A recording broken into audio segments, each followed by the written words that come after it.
Okay, so like I said, it's similar to the last question. And so in the last question, there were, I believe, 6 teams, and now there's 8 teams. So each team plays every other conference team twice, home and away.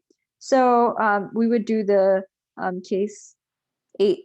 So it would be 8 choose 2, because you'd be choosing 2 teams to play each other. And so that would be 8 factorial divided by 2 factorial times 8 minus 2 factorial.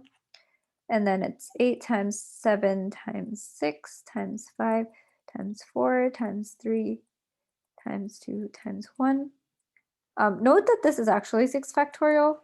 And then this is 2 factorial, or 2 times 1 times 6 factorial. So since this is 6 factorial, you can just cancel that. And then so it's 56 divided by 2, which is 28.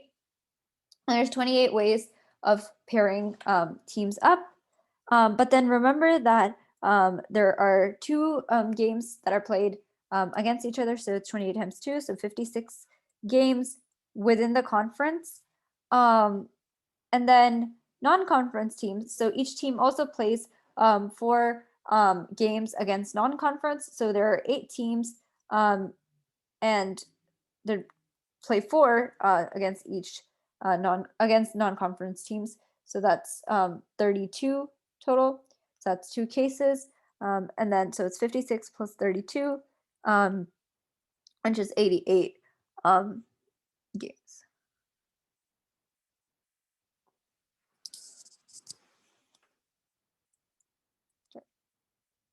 Okay. So that's our answer.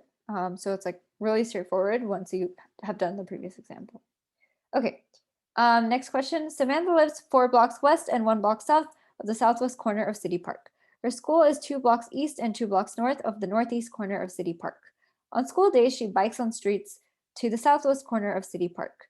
She then takes the diagonal path through the park to the northeast corner and then bikes on the streets to school. If her route is as short as possible, how many different routes can she take? So this is a little bit of an application of like the N choose R formula. That's the hint I'm going to give you. There's a likely chance that unless you know how pathways work, you won't be able to solve this problem. But by the end of trying to solve this problem, you'll understand a lot more.